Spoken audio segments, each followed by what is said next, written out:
اف کارگه چل جورن چپسان جه گنم شامیان لحولیر برهمتینه.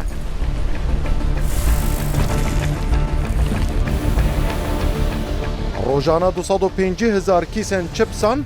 به جرناو 3 مارکان درست دیگه.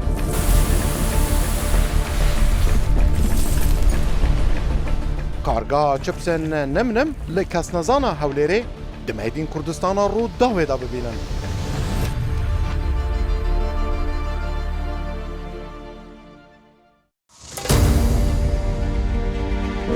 د ناوا دل دورا پیشسازیا کسنزان له حولیره. کارگهک 17 ساله بردوامه له پیشکشکرنا ایک جوان تاما گوبویا پشکک جبیر هاتنن زاروکینیا پرانیامه.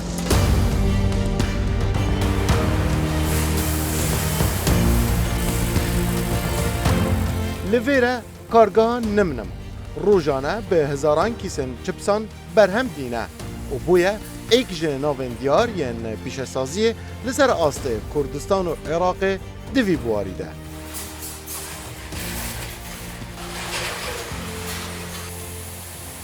اف کارگه لدست پیکی به چند جورین کم یعن چپسان دست پیکریه. افرو شیاننوین برمانین روزانه زیده ترین 250,000 کیسن چپسان در روزه کده. 15 جه کچن باجار حولیره ده ناوا اوی کارگاه دروست کرنا چپسان لبش پاکیتینگ کار دکن. اف آمیره هنه آمیره تجی کرنا کیسن چپسانه. ده هر خولکه که ده اف آمیره هنه دکار دو برا هفته هیانوت کیسان پر بکن. اف کچه هنه جی دیگ دم جمیره ده کارتونن او هاین 40 کیسی الوی داره دکاره هیا 5 کارتون او زیده ترجی پر بکن. ده ناوا اوی کارگاهی ده زیادتر جه 40 آیتمن چپسان جه همو جورکی اتین برمانین. ده برنامه ایجار یا میدین کردستان دا بینرین من روداوه امی نیشانی هوا بدن. اف کارگاهن چاوا دکاره جه گنمشامی آنکو هیری گنمشامیه چوان دکاره اوان جوره چپسان بچل طامان و رنگان دکاره درست بکل گلمه بن امی نیشانی ها بدن چاوا گنجن هولیره چپسان درست دیکن والتوا عراق و کردستان دفروشن.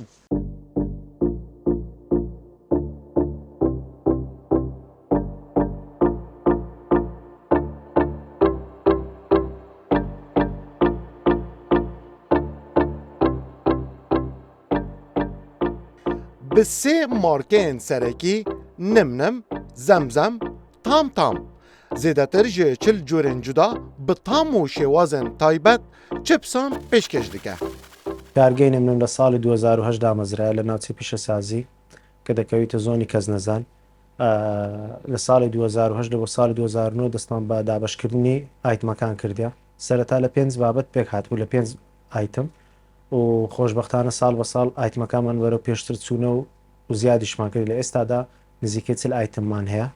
و 3 براندی جیاشمان هەیە. براندەکان بە ناوی نمنم و تامتام و زەمزەمە و دابشکاریشمان لە زۆربەی شارەکانی جنوب هەیە و جگە لە داخلی لە دهۆک لە سلێمانی لە کەرکووک دابشکارمان هەیە. خۆشبەختانە توانیمانە لە کوردستان و عێراق دابەشی بکەین و بەڵاوی بکەینەوە.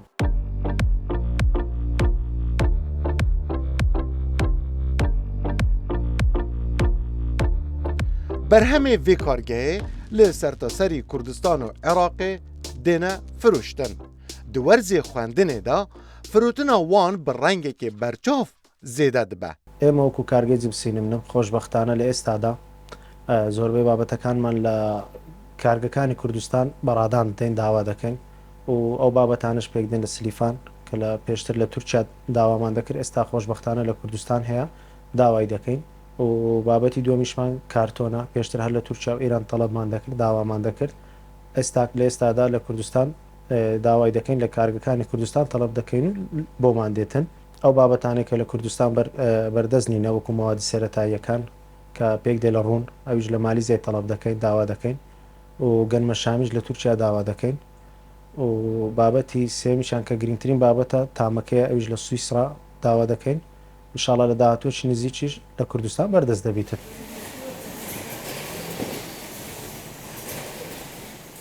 ایک جه خالن وین جداکر هبونا پشکا دیزاینا تایبت بخواه دناوا اوه کارگه ده. الویره برگی همو برهمان برنگ و شوازن سرنچراکش و گنجاو دیگل جیهانا زاروکان دهنه دیزاین کرن. ئێمە وەکو بەشی دیزاین لە کارگەی نمنم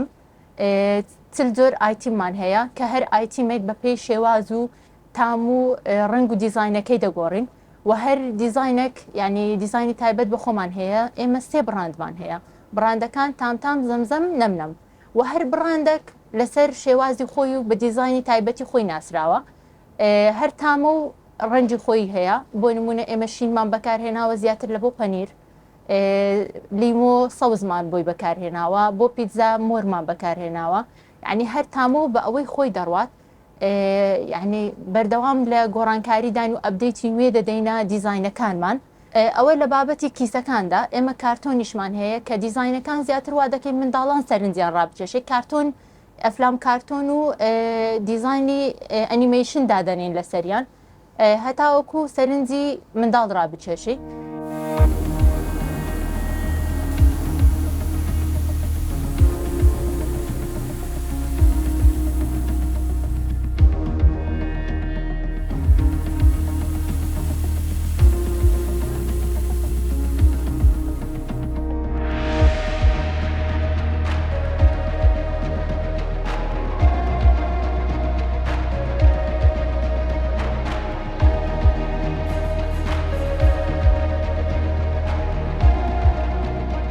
چهار هێلن جودایên berhemanînê di nava beşê amadekirinê de hene wekû bûşar û pûfek û reqayiq û terwêj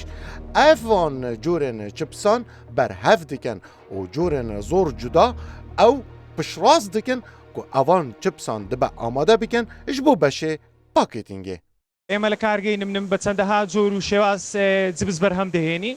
و جۆری بوشارمان هەیە و جۆری بفاکمان هەیە جبسەکانمان لە مادەی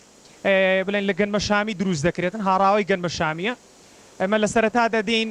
لە خەزانێکی تایبەت لە خەزانێکی گەورە گەنمە شامی هاڕاوی گەنمە شامەکە ئامادە دەکەین و تێکەڵی دەکەین لە پاشان لە دوای چەند خولەکێک ئامادەی دەبێت لە بۆ جبز دروستکردن پاشان بڕێ دەکرێت لە ڕێگەی ئامێرەکانەوە جۆرەکانی جبسی لێ دروست دەکەین جۆری جبسی بوشارمان هەیە بە چەندەها جۆر و تام و جۆری جبسی بفاکمان هەیە ئەوانیش عینەن بە چەندەها جۆر و تاممان بەردەستە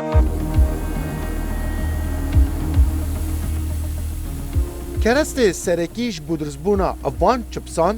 genmeşamiyên hîrkirîne ku ji welatê Tirkiya dêne hawerdekirin. Rojaneş ev kargehe nêzîkî sê tennan ji genmeşamiyên hêrkirî bikartîne.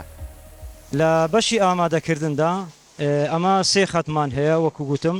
لە بفاکمان هەیە بوشارمان هەیە ڕقایقمان هەیە هەر خەتی مەسەرەن تامەکان بە گوێرەی تامەکان کە دروست دەکەین تامی پەنیرمان هەیە تامی لیمۆمان هەیە تامی پیتزەمان هەیە ئەوە لە بشاری لە بفاکەکەش بە هەمان شێوە کەچەبمان هەیە پەنیرمان هەیە فستقمان هەیە و هەروەها نەوعی تریش هەر لە بفاکەی دەتانین دروستکەین وەکو ئەڵقەی پێدەرێن ئەویش پیتزایەوە تۆپی دەیە دروست دەکەین ئەویش پەنیرە لە بەشی مەسەرەن خەتی ڕقایقەکەش دەتوانین مەسەرەن نۆ تاممان هەیە پیتزایە پەنیرە لیمۆیە ئەعشابە ترێ ملح و خەلا و جۆرەکانی جۆرە تریش دروست دەکرێتن ئەویشە جبسی ملەوەنی پێ دەکوتە هەر ڕقایقەکەی ئەویشە تامی پەنیری دەدرێتێ ئەم جۆرانە بەرهەم دەینە لێرکانش کە ئەو تەعبیئانێ هەیتمان کە چواردە تەعبیئەمان هەیە لێرکانە بە خۆمان مەسەرەن بە گوێرەی تامەکان لە تەعبیئەکان دابەش دەکەین هەر تەعبیئە و مەسەرەن بۆ نمونە دەتوانین تامەشی لۆ دیاریکەین دوو تەعبیئە تامەکە مەسەن یاخود تەعبیئەک تامەکە بە گوێرەی پێویستەنمان پێویست و هەروچی وتیشم ڕۆژانە ئەگەر بەهەش کاتژمێر ئەوها ئیشێ بکەین بۆ هەر کاتژمێر لە 240 هەتا 250 260 جبسی بەرهەم دەینین.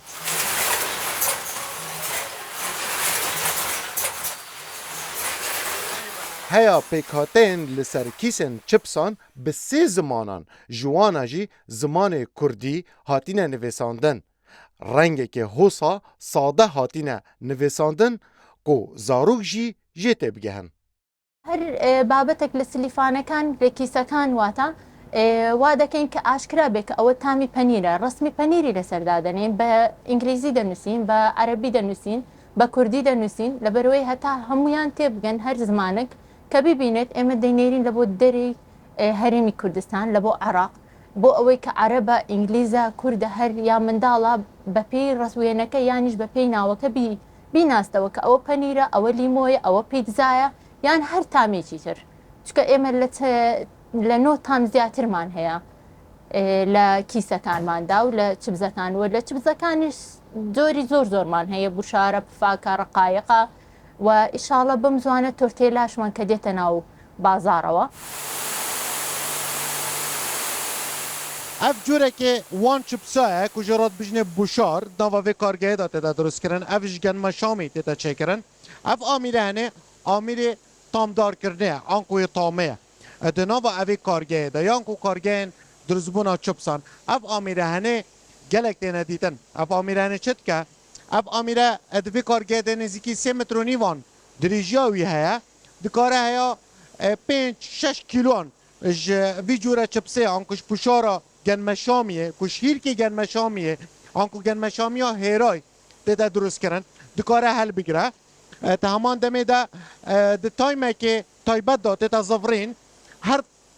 tamaka kargeh hez bike, li vê puşarê bide, priya vê amîrey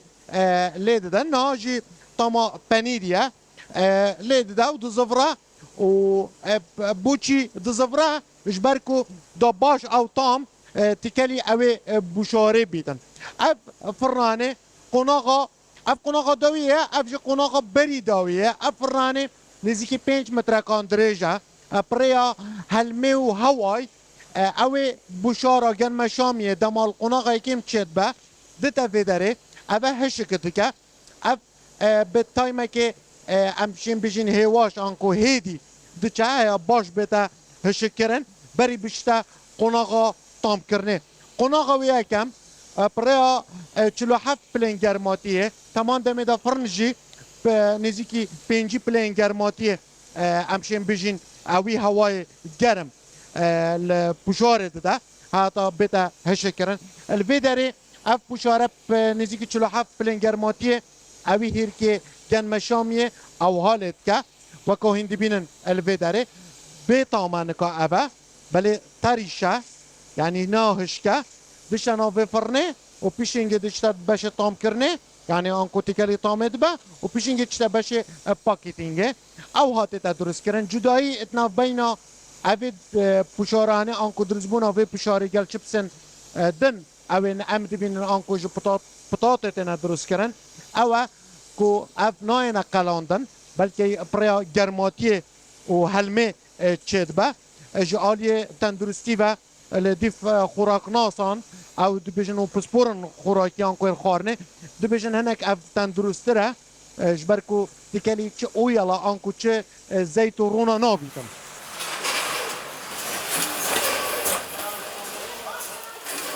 ئێمە لە سەرەتادا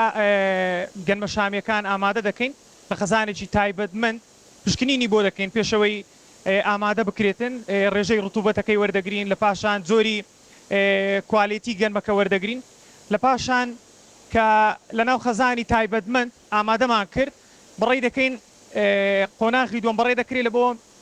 حەوزێکی گەورە هەیە ئەلەو حەوزە ئامادە دەکرێت بۆ ناو جیهازەکە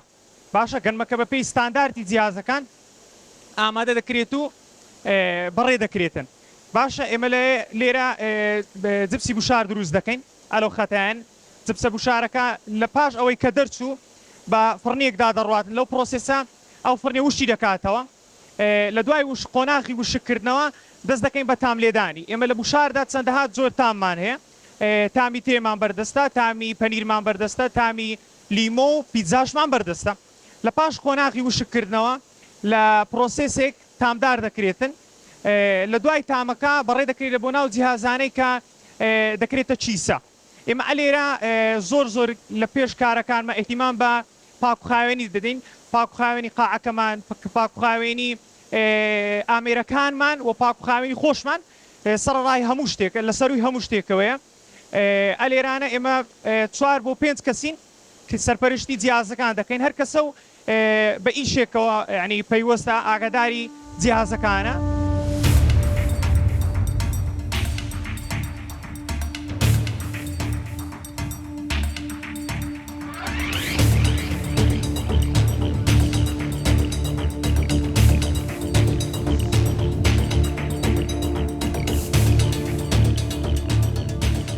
کارگه خودانا 18 آمیرن پیشکفتیه و هنکی جوانه شیانن پرکرنا 5400 کیسان دی یک دمجمیر دهنه دی بش پاکیتینگ آنکو بش تجیکرنا چپسانده. ئێمە لە بەشی بەرهەمهێنانی جبس لە کارگەی نمنم ڕۆژانە سێتەن بەرەو زیاتر لە هاڕاوی گەنمەشامی بەکاردێنین بۆ جبس دروستکردن کە تەندروستە و ڕێکوپێکە و خاوێنە بە دروستکراوی ئامادەکراوی دێتە ئەم بەشە بەشی پاکێتکردنا کە هاتی ئێرکانە لێرکانە چەند تعبیەکمان هەیە چواردە تعبی ئەمان هەنا بەڵام مەسەن بە جێری خەتەکان ئیش دەکەین ڕۆژانە ئەمە سێ خەتمان هەیە لەو سێ خەتانە سێ جۆری دروست دەکاتن هەر خەتەک و جۆرەی دروست دەکاتن و خەتیشمان هەیە دەتوانانی چەند جۆری تر دروستکە کە هاتە ئەو دیوەی لێرکانە کە پاکێت دەکەین ڕۆژانە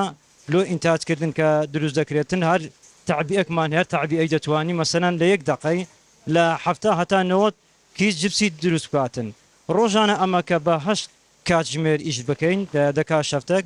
240 هەتا 250,000 کیس جبسی بەرهەمدەینی نێرکانە و هەروەها ئەگەر ئۆتە گوتمان لۆ شەفتێکی دەنا ئەوەی بەرهەمدەینیتن و خەتی تریشمان هەیە مەسەن ئەگەر بمان هەوێ زیادیکەین خەتەکی نوێمان هەیە هێشتا دەستمان پێ نەکردووە بەڵام بۆم زوانە ئینشاڵە دەست پێ دەکەین ئەویش تۆرتێلای پێدەنە تۆرتێلای دروست دەکەن بە هەمان شێواز کە دەتوانین ڕۆژانە لەوی زیاتر کە ئەویشمان بەکارهینە هەروە دەتوانین ئینتاجمان زیاتر بیتن و زیاتر بەرهەمدەینین.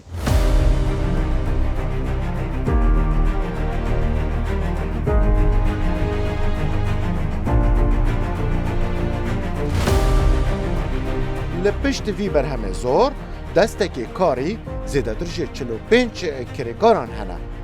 کو 15 جوانە ژنن و ڕۆلێکی سەرەکی di pişka anko di beşê pakîntingê de dagîrkirine. خۆشبەختانە کاربەتەکانیشمان زۆربەی کوردن و خەڵکی ئەم ناوچەیەن کە لی کار دەکەن و زۆر بەشە خاوەن بڕوانامن بڕوانامەی کۆلێژ و بڕوانامەی پەیمانگا ئەوەی کە دڵمان خۆش دەکە کارمەندەکانمان زیاتر ئافرەتن لێرە دەست بەکاربوونە و خۆشبەختانە لە مودەی زۆر کەمیش توانی ویانە جێخوان لە کارگەکەمان بکەنەوە و زیاتر لە 35 کارمەندیشمان هەیە بەپێی وەرزەکانە لە وەرزی زستاندا کارمەندمان زیاتر لە 35 کارمەند بەرە و 50 کارمەندیش دەبیتن ئێمە وەکو کارگەی نمنم خاوەن سێ براندین نمنم تام زمزم و پێکهاتەی جبسەکانیشمان لە 8 زۆرە لە نمنم بفاکەکانمان هەیە و پێک دی لە تامی فستق تامی کەچەپ و تامی پەنیر لە تام پێکهاتی ڕقایقمان هەیە و زائد پلێتمان هەیە ڕقایقەکان 9 جۆری جیانە 9 تامی جیانە و لە زمزم بشاریمان هەیە بشاری بە تامی پەنیر بە تامی لیمۆ بە تامی پیتزا.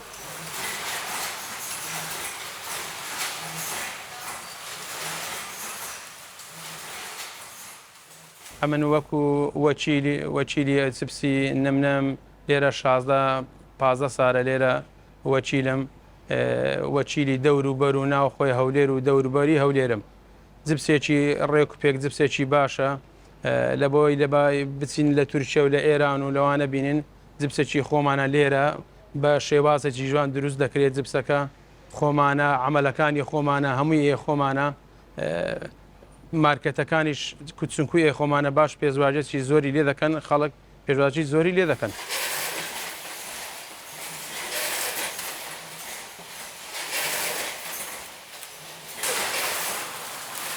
من دنیام خەڵکی شاری هەولێرم ماوەی ساڵێک و نیوە لێرە ئیش دەکەم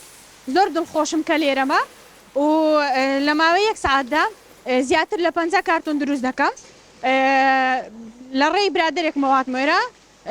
دەیگوت زۆر ئیشەکە ئاسانە و خۆشە و ئەم شات مێرە تەبحان قسەکەی زۆر تەواو بوو زۆر ئاسانە و زۆر دڵخۆشم لێرەمە و ئەمە کۆمەڵە کچێکی پێکەوە ئیژەکەین کاتێک دەتمە مارکێت زۆر دڵخۆشم کە جبسەکانی خۆمان لە مارکێتەکەدا دەبینم باوەڕێکم دەڵێ من لەو کارگەی ئیش دەکەم ئەوەش جبسەکەی ئێمەیە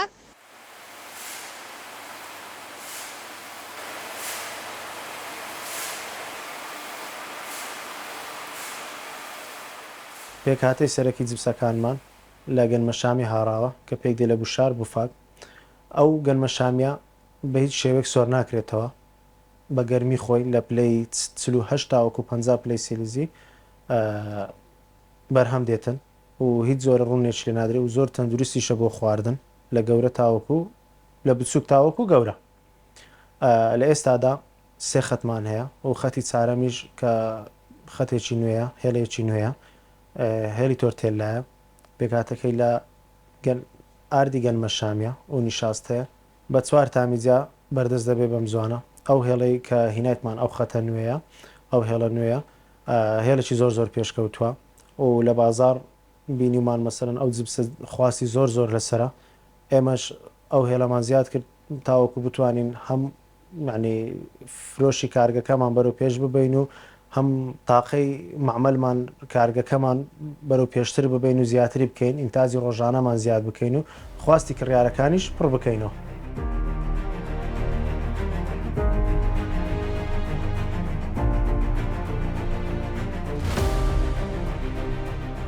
کارگەها چپسن نمنم نمونەیەکە کارگەهەکە خۆماڵیە کو نەبتنێ کار بۆ بەرهەمێ پتر دکە بەلکو بەردەوام دە هەوڵا نوێکردنێ و خۆگونجاندنێدایە دگەل داخوازیە بازاری و نفشێنی ئەڤ ژی مەیدین کوردستانە ئەڤ ژی لە هەولێرێ و لە کوردستانی هاتیە بەرەمان.